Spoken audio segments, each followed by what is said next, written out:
जित संग दोषा निर्माण मोहा जित संग दोषा अध्यात्म नित्या विनिवृत्त कामः अध्यात्म नित्या विनिवृत्त कामा द्वन्द्वैर्मुक्ता सुख दुःख द्वन्द्वैर्मुक्ता सुख दुःख संगे गच्छन्त्यमूढा पदमम् अव्ययतत् गच्छन्त्यमूढा पदमम् अव्ययतत्। भगवान बोलते हैं कि मनुष्य को अगर परम सुखी होना है, मनुष्य को अपनी मनुष्यता का पूरा फायदा उठाना है, ना मनुष्याद श्रेष्ठ तरो, मनुष्य से श्रेष्ठ तर्क और कोई प्राणी नहीं है।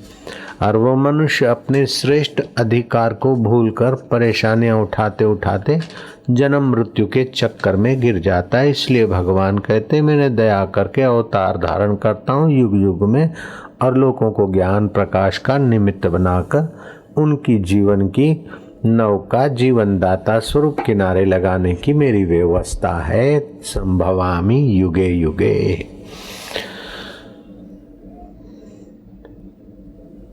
तो व्यक्ति को किसी प्रकार का मोह नहीं रखना चाहिए। जैसे धृतराष्ट्र बहुत दुखी थे, धृतराष्ट्र को रात को नींद नहीं आती। धृतराष्ट्र ने पूछा कि प्रभु ऐसा तो कौन सा मैंने पाप किया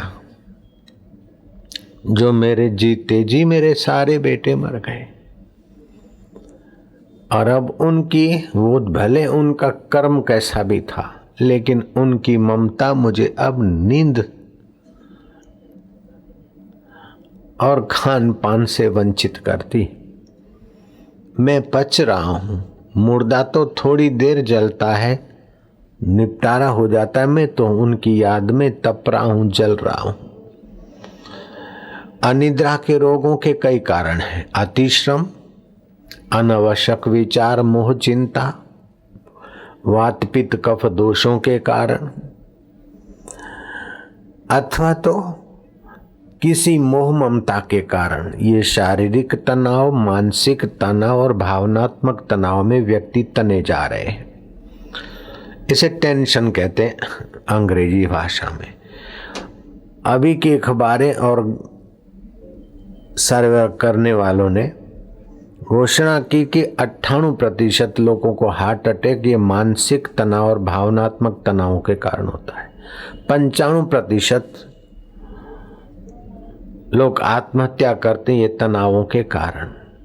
4 दिन की जिंदगी और ये तनाव क्यों है कि मोह के कारण है, उल्टे ज्ञान के कारण है। तुलसीदास कहते हैं मोह सकल व्याधि न कर मूला ताते उपजे पुनि भव शूला। मोह सब व्याधियों का मूल है।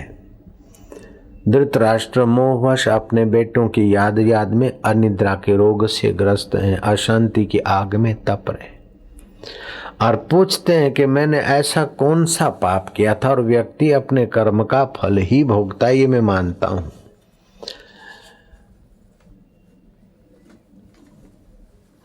धृतराष्ट्र कोई साधारण व्यक्ति नहीं था, उसने बहुत सारे शास्त्रों का ज्ञान पाया था, बहुत सारी कथाएं वार्ताएं सुनी थी, धर्मशास्त्र में उसकी अच्छी समझ और गति थी। तो मैंने ऐसा कौन सा पाप किया कि मेरे 100 के 100 बेटे मेरे जीते जी मर गए।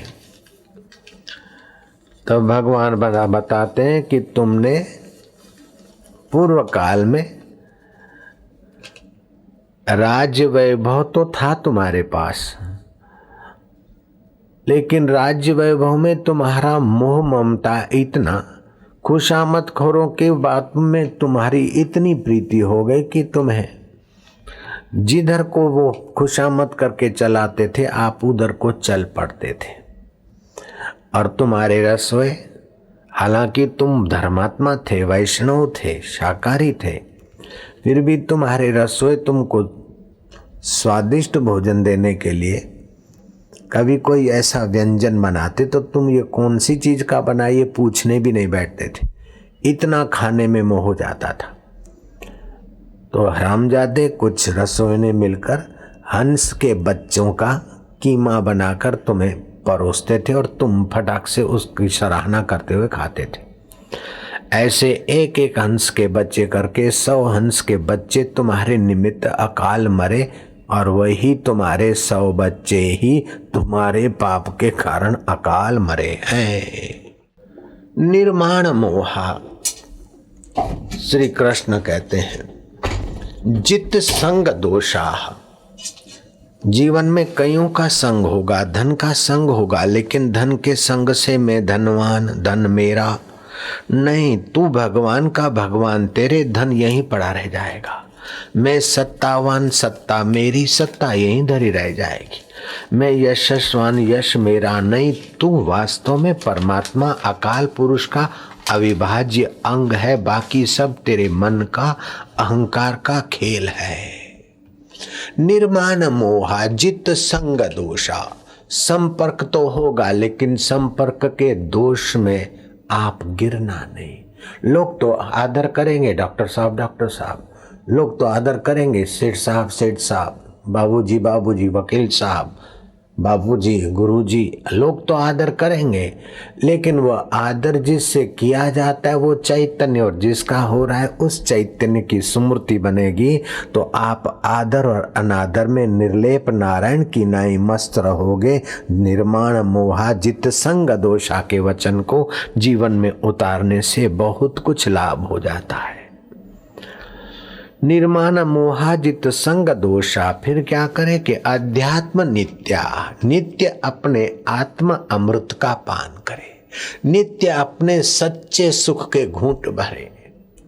आंख को अच्छा लगा और सुख मिला, ये कच्चा सुख है। जीव को स्वादिष्ट मिला और अच्छा सुख, बड़ा सुख मिला, ये गुलामी का सुख है। नाक को सुगंध से सुख मिला, ये पराधीनता है। कान को ताकड़ देना दिन से सुख मिला, ये पराधीनता है। शरीर को पति पत्नी के स्पर्श सेक्स से सुख मिला, ये पराधीनता का सुख है। ये सरकने वाला सुख है, जिम्मेदारी बढ़ाने वाला सुख है और जीव को नरकों में ले जाने वाला सुख है। इन चीजों का उपयोग करो। पति पत्नी है, संसार को चलाने के लिए बच्चे को जन्म दो, लेकिन बच्चे को संस्कार देना भी आपका कर्तव्य हो जाता है। बच्चे को दिव्य ज्ञान और दिव्य सूझबूझ देना। बाप से बेटा सवाया होना चाहिए, माँ से बेटी सवाई होनी चाहिए सूझबूझ में। ऐसे नहीं कि बच्चों की कतार कर दी और वो परेशान होते रहे, आप उनसे परेशान होते रहे, नहीं। जित संग दोषा। और बच्चों के जीवन में माँ बाप को सावधानी रखनी चाहिए। बच्चों की उम्र पैदा होते 7 वर्ष तक उनका ये ज्ञान नेत्र माँ के गर्भ में ही खुला रहता है, इसलिए कई जन्मों की उनको स्मृति होती है। भ्रूण को, गर्भस्थ बालक को ऋषि कहा जाता है। 7 जन्मों की उसे सूझबूझ होती है और भगवान को प्रार्थना करता कि दोबारा अब संसार की चीजों में नहीं उलझूंगा, तेरे सच्चे ज्ञान को, सुख को, शांति को, सत्संग को पाकर मैं तेरे तक पहुंचूंगा। उसकी प्रार्थना और परमात्मा की नियामक शक्ति माँ के अपान वायु के द्वारा बच्चे को बाहर जन्म धकेलती। उसका जो शिव नेत्र है उस नाड़ी पर दबाव पड़ता है हल्का सा। वो कई जन्मों की स्मृति तो भूल जाता है, लेकिन फिर भी कुछ अंश रहता है। बड़ा होते 7 साल होते होते उसकी, अभी विज्ञानियों ने रिसर्च किया, पीनियल ग्रंथि वो बोलते हैं, अपन लोग शिव नेत्र बोलते हैं। तो वो शिव नेत्र के तरफ का रस नीचे के केंद्र में आ जाता है और उसके काम केंद्र पर उसकी असर होने लगती है।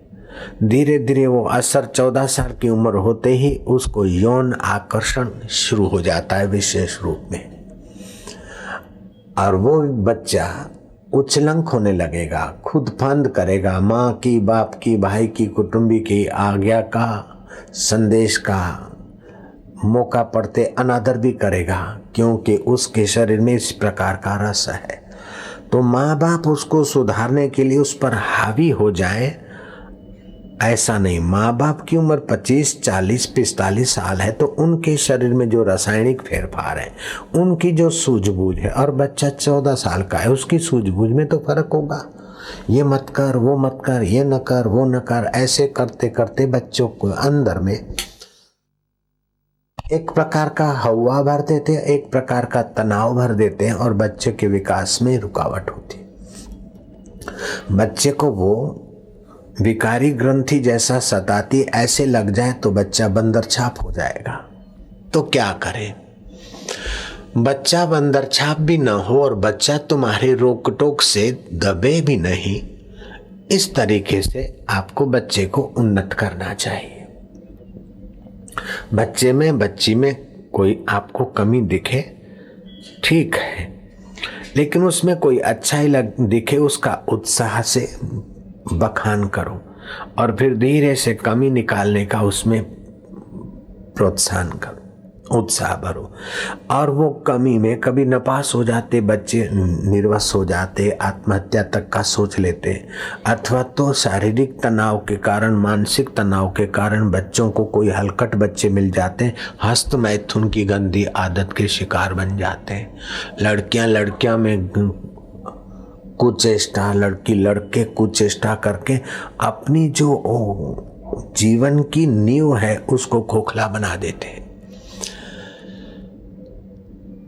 तो ये सारा होता है मोह के कारण, हल्के संग के कारण और दोषीले विषयों में आसक्त होने के कारण। भगवान कहते निर्माण मोहा जित संग दोषा अध्यात्म नित्या। बच्चों को और अपने को अध्यात्म सुख से संपन्न करो। जप करते करते थोड़ा ध्यान, आपका शारीरिक तनाव, मानसिक तनाव, भावनात्मक तनाव रुकेगा। आप अनुचित करने में अपने आप को रोक सकेंगे। आप अनुचित करने में अपने कुटुंबियों को कुछ सही दिशा दे सकेंगे। आपके पास खजाना होगा तभी तो होगा। आप सुखी होंगे तब सुख देंगे, आप में ज्ञान होगा तभी ज्ञान देंगे, आप में रस होगा तभी आप रस देंगे। तो नित्य आप अध्यात्म रस पाने का अभ्यास करो।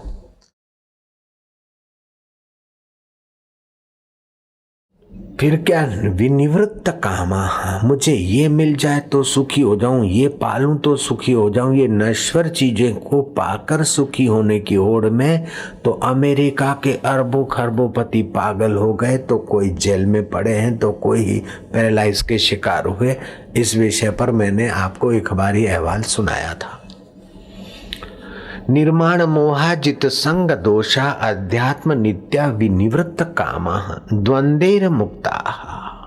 जीवन है तो ठंडी भी आएगी, गर्मी भी आएगी, सुख भी होगा, दुख भी होगा, मान भी होगा, अपमान भी होगा, जवानी भी होगी, बुढ़ापा भी आएगा। अब मैं जवान हूँ, बलवान हूँ, उसका अहंकार न कर। मैं बूढ़ा हो गया हूँ, उसका विषाद न कर। मेरा यश हो रहा है, उसका अहंकार मत कर। और अब क्या करें, लोग मेरी निंदा करते हैं, विषाद की खाई में मत कर, मत गिर। अपयश जैसे दूषित कर्म मत कर, लेकिन किसी कारण से कोई तेरे पर थोपता है तो अपयश का तू शिकार मत बन।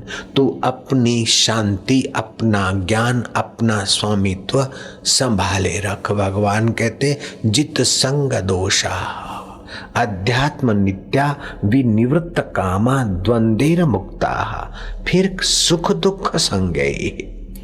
सुख आया तो उसमें खो मत जाओ, दुख आया तो उसमें खो मत जाओ। ये तो आने जाने वाले हैं और तुम्हारा आत्मा और तुम सदा रहने वाले हो। रहने वाले का तू स्मरण कर, आने जाने वाले का सदुपयोग कर। सुख बांटने की चीज है और दुख पैरों तले दबाकर आगे बढ़ जाने की चीज है। जिन विचारों से, जिस चिंतन से, जिस कर्म से आपका शरीर रोगी होता हो, उन विचारों, उन कर्मों और उन अन्न आदि का त्याग कर दो। आपका शरीर स्वस्थ रहे, मन प्रसन्न रहे और बुद्धि अध्यात्म रस में छलकती रहे। आप ऐसा करने के लिए ही श्रेष्ठ योनि में आए हैं। ना मनुष्यात् श्रेष्ठतर हो प्राणी, मनुष्य से श्रेष्ठतर कोई नहीं। भगवान कहते हैं कि सुख दुख संगिर गच्छन्ति अमूढ़ा पदमम अव्ययतत। जैसे गर्भ में बालक मूढ़ होकर पड़ा रहता है, ऐसे ही संसार में मूढ़ों की नाई आप जिंदगी मत बिताओ। मूढ़ वृत्ति से बस धुन में चले तो चले, बस धंधा किया तो किया, ऑफिस संभाल रहे तो संभाल रहे, जीवन पूरा हो रहा है तो हो रहा है। लेकिन जीवन की शाम भी तो आएगी और जीवन का अंत भी तो होगा। फिर ये गाड़ियां, ये मोटरें, ये वाहवाही और ये शरीर क्या काम में आएगा? पड़ा रहेगा माल खजाना, छोड़ त्रियासुत जाना है। कर सत्संग अभी से प्यारे, नहीं तो फिर पछताना है। खिला पिला के देह बढ़ाई, वो भी अग्नि में जलाना है। ये अग्नि में जलाने वाले शरीर को मैं मानने की बेवकूफी छोड़, तू अपनी मैं को खोज। मन तू ज्योति स्वरूप अपना मूल पिछान। चानना कुल जहान का तू, तेरे आश्रय होए व्यवहार सारा। तू सबदी आंख में चमकदा है, चानना तुझे सूझता अंधियारा। तू ज्योतियों की ज्योति, कृष्ण कहते ज्योतिषाम अपि तज्ज्योति तमसा परमुच्यते। तू ज्योतियों का ज्योति तेरा आत्मदेव है, अंधकार से परे है। न जानने को भी जान रहे हैं, मैंने ये नहीं जाना तो बुद्धि ने ये नहीं जाना, उसको भी तू जान रहा है। अर्थात ये 6 बातें हैं। निर्माण मोह, मान और मोह का त्याग करो। जित संग दोषा, संग के प्रभाव से अपने को प्रभावित मत होने दो। हाँ हाँ सबकी सुनना, गली अपनी मत बोलना। किसी में दोष देखना मतलब उसको ब्रह्म से अलग खंडित मानना। दोष है तो उसके तन में है, उसके मन में है, उसकी आंख में तकलीफ है लेकिन उसका चैतन्य तो वही का वही है। उसके कान में तकलीफ है लेकिन है तो मेरे अल्लाह का, रब का ही स्वरूप। इस प्रकार की निगाह रखने वाला डॉक्टर अपने पेशे में खुशहाल हो जाएगा। इस प्रकार की निगाह रखने वाला व्यापारी अपने व्यापार में और संत अपने संतत्व में खूब खूब ऊपर उठ जाएगा। व्यक्ति चाहे कैसा भी मिले, व्यवहार चाहे कैसा भी हो, लेकिन उसके भीतर गहराई में देख। हम क्या करते, तक दे बाजी नु, बाजीगर नु कोई नहीं तकदा। ये जगत तो भगवान की बाजी है, खेल है, और उस खेल को खिलाने वाला तो खिलाड़ी वह सच्चिदानंद जो कहते हुए। तो आप ईश्वर की सत्ता का फायदा उठाएं, आप ईश्वर के आनंद का फायदा उठाएं, आप ईश्वर के रस का फायदा उठाएं, क्योंकि रस के बिना तो आप जी नहीं सकते। जब सरकने वाले रस के पीछे पड़ते तो संसारी हो जाता है, मोही हो जाता है, संग के दोषी हो जाता है, कामना का गुलाम हो जाता है, चिंता की खाई में गिरने वाला हो जाता है। अगर ये भगवान की बातें 6 इसके जीवन में आ जाए, निर्माण मोहा, जित संग दोषा, अध्यात्म नित्या, विनिवृत्त कामा, द्वंद्वैर मुक्ता, सुख दुख संगे, गच्छन्ति अमूढ़ा। मूढ़ता से अपना समय न गंवाए, सावधानी से बरते।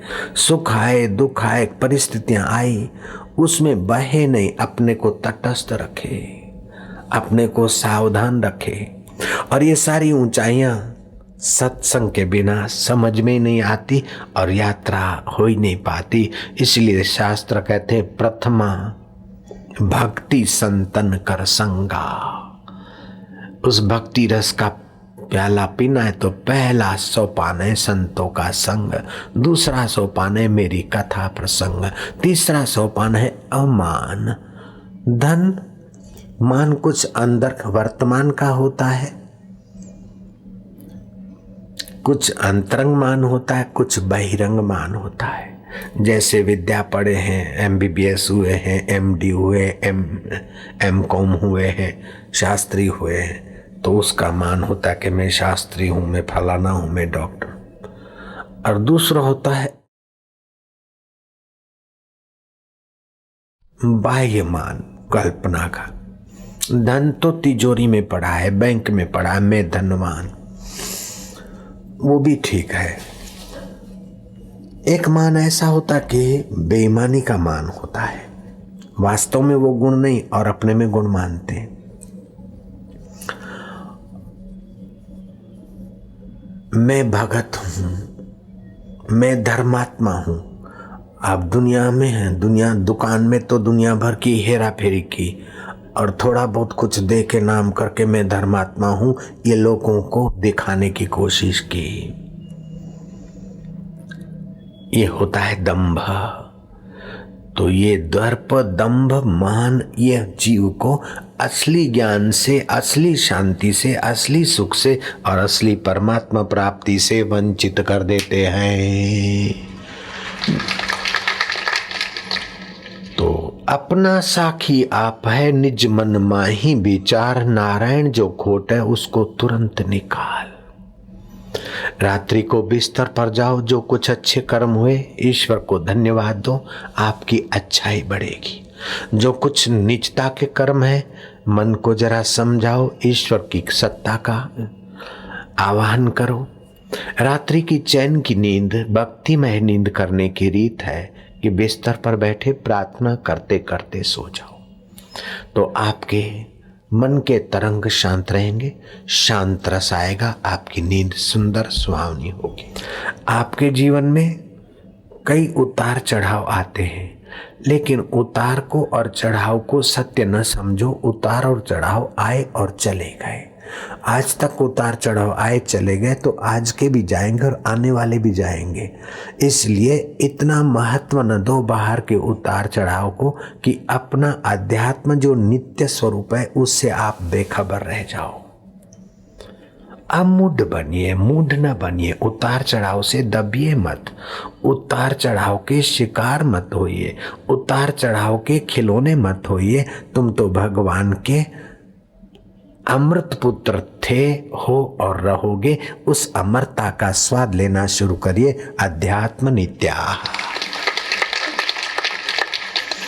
भगवान के वचनों को फिर से दोहराओ। निर्माण मोहा जित संग दोषा, निर्माण मोहा जित संग दोषा, अध्यात्म नित्या विनिवृत्त कामः, अध्यात्म नित्या विनिवृत्त कामा, द्वन्द्वैर्मुक्ता सुख दुःख द्वन्द्वैर्विमुक्ता सुख दुःख संगे, गच्छन्त्यमूढा पदमम् अव्ययतत्, गच्छन्त्यमूढा पदमम् अव्ययतत्। जिसका मान और मोह नष्ट हो गया है। अगर मान होता मैं डॉक्टर, मैं वकील, मैं फलाना, ऐसे पब्लिक में कैसे बैठूंगा, तो भगवान से वंचित रह जाएगा। मैं बड़े घराने की और साधारण माइयों के बीच कैसे बैठूंगी, तो ये मान और मोह है, भगवान से दूर कर देगा। कोई भी परिस्थिति आ जाए, ईश्वर की प्राप्ति के लिए उस परिस्थिति को गौण कर दो, ईश्वर को मुख्य कर दो। जय राम जी की। कोई भी परिस्थिति आ जाए, परिस्थिति गौण, ईश्वर प्राप्ति का लक्ष्य मुख्य है। अगर है शौक मिलने का तो कर खिदमत फकीरों की, ये जौहर नहीं मिलता अमीरों के खजाने में। साध जना मिल हर जस गाई, नानक सतगुरु भेटिया, मैल जन्म जन्म दे लथे, औखी घड़ी न देखण दे वही सतगुरु अपना बिरद समाए।